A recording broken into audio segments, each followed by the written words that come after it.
ni el video ni la fotografía son simultáneos. En ese punto, en la televisión, en términos del proceso tecnológico que implica, habría entonces menos mediación que simultaneidad, y en tanto tecnología de la simultaneidad, la televisión es el medio de constitución de realidad más poderoso, el que más poderosamente puede hacer pasar su formación de realidad por representación de una realidad preexistente. La televisión se beneficia del directo, se beneficia del vivo para hacer que aquello que compone y elige tomar y transmitir pase por objetivamente preexistente. De allí, por supuesto, que la discusión política contemporánea más intensa, al menos en algunos países de América Latina, pase por la limitación y el control de los monopolios televisivos hoy. Una discusión política contemporánea, pues, que ya no pasa por el cine ni por la literatura, cuyo poder de formación y de influencia fue un problema político, por lo menos hasta mediados del siglo XX en el caso del cine, y durante todo el siglo XIX en el caso de la literatura. Por supuesto que Glauber Rocha y Jean-Luc Godard, como puede constatarse en los artículos de Regina Mota y del cineasta africano Mantia Diawara, respectivamente, entendieron la televisión, Rocha y Godard, desde lo que estoy llamando la teoría de la transformación por el código. Esto es, desde la sospecha del medio como herramienta de dominio ideológico. Y en consecuencia utilizaron ese medio como herramienta de liberación, pero justamente contra la idea de una representación mimética de la realidad política y social. Precisamente, si Abertura, la emisión de Glauber, es un antiprograma con anti-entrevistas, como dice Regina Mota, un antiprograma en que él hace y deshace, cito a Mota, grita, usa máscaras, inventa, improvisa, ordena, que corten la escena, dirige los movimientos de las cámaras y de aquellos que participan con él 2 minutos, es porque Glauber sabe bien, si es un antiprograma y de ese modo, es porque Glauber sabe bien que la televisión procede con una idea de representación transparente de una realidad preexistente y sabe bien que esa idea es profundamente ideológica. El antiprograma de Glauber es una comprensión del medio televisivo como transformación de realidad, y en esa transformación se deposita toda la posibilidad de una liberación. De una liberación que en el caso del Glauber de los años 80, porque el programa es del 79-80, va de los años 79 a los años 80, unos pocos meses, ese Glauber, el de los años 80, ya no es el Glauber del Dios y el Diablo, donde aún hay cierta promesa de liberación, sino el Glauber posterior a Tierra en Trance, y el Glauber de Edad de la Tierra, que ya no cree en el poder de rebelión milenarista. Por lo cual, ese tipo de liberación a la que apuesta con el programa Abertura es más bien radicalmente negativa, diría yo, y anarquizante. En el caso del episodio histórico político de Godard en Mozambique, ese caso es completamente distinto, aunque forma parte de las utopías suscitadas por la televisión, como dice Mirta. Precisamente porque en Glauber se trata de un proceso de apertura democrática, todavía en tensión con la dictadura brasileña, mientras que en Godard se trata de un gobierno independiente, marxista-leninista además. Es decir, se trata de un tipo de dominación política que hay que consolidar, desde la perspectiva godardiana, digamos, y evitar que vuelva sobre un tipo de dominación como aquel de que se han liberado. Todo el interés de Godard habría residido, al aceptar hacerse cargo de la televisión estatal en Mozambique, justamente allí en la creación de una nueva imagen del nuevo poder, pero a la vez en la preocupación de los riesgos de que esas imágenes mismas hereden, no obstante, las formas del dominio ideológico previo. Según el cineasta Diawara, que es cuyo artículo está traducido aquí, para Godard la posibilidad de una imagen autónoma de la dominación ideológica y estética, la posibilidad de una nueva imagen que acompañe ese proceso político en Mozambique, se reveló como un fracaso.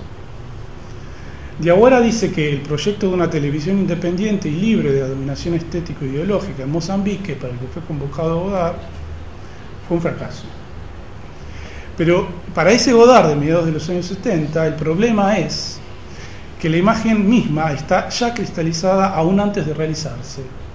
Está ya confeccionada, dice Diawara, ya predeterminada, incluso, dice Diawara, en la selección de qué clase de gente en qué lugar filmar. Quiere decir que antes incluso de hacer la toma, ya está predeterminada esa toma por el tipo de lugar o de personas que se eligen cuadrar.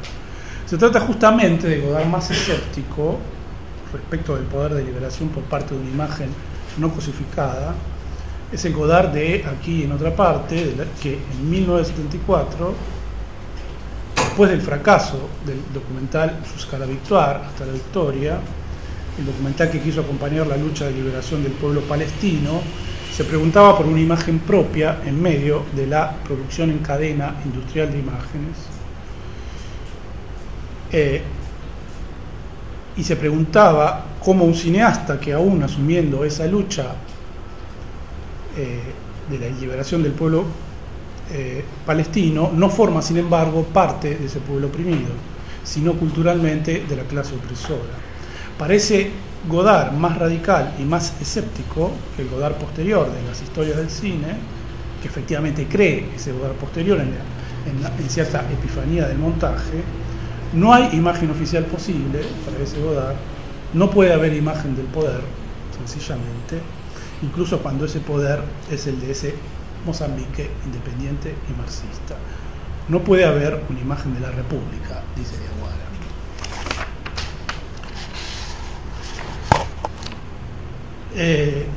Creo entonces que este cuaderno 2 de la red de historia de dos medios es verdaderamente notable, ¿no? Y felicito por ello mismo a los editores, porque nos permite volver sobre cuestiones que vinculan inescindiblemente la imagen con la política, la historia, la ideología y la estética, y además nos permite pensarlas hoy porque son cuestiones que siguen siendo notoriamente actuales. Sobre todo me refiero a cierto nuevo revisionismo histórico que está teniendo lugar en el cine y en la televisión argentinos actuales, con películas como Revolución, Belgrano, Infancia clandestina y Néstor Kirchner, pero también con series documentales de televisión como Huellas de un siglo y Guerra Guasó. La cuestión sigue siendo en gran medida la misma: cómo constituir las imágenes desde un proceso de cambio político, con cierto tipo de esperanzas de futuro, cómo volver a narrar la historia sin hacerlo con imágenes ya cosificadas que han sido formas dominantes, cómo advertir esa herencia dominante de las formas y cómo trabajar con ellas en la escena de la política, que es, como todos sabemos, una escena de la imagen. Todo, gracias.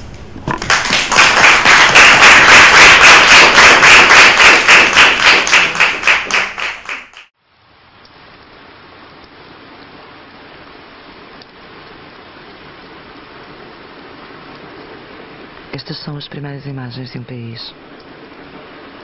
Uma noite de chuva, uma bandeira que desce, outra toma o seu lugar.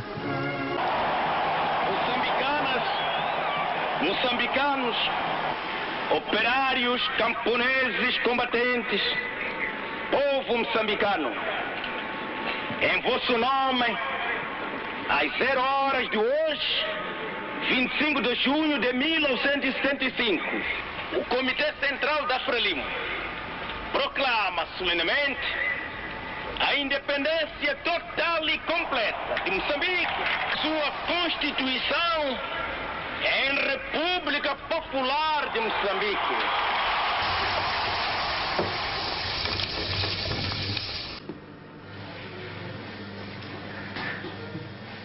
Isso que é? É o Luban?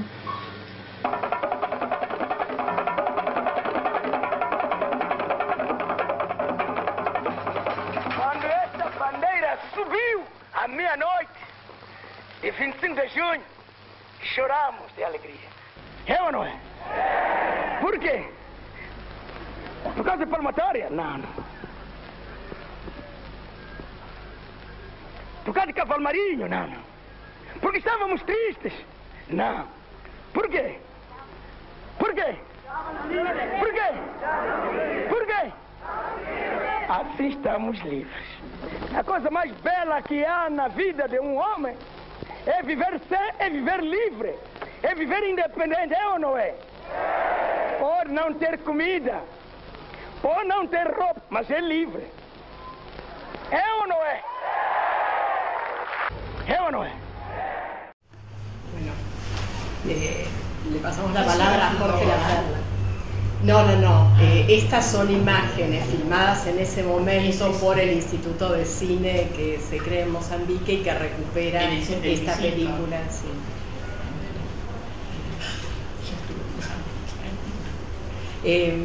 Por favor, Jorge Laferla, entonces.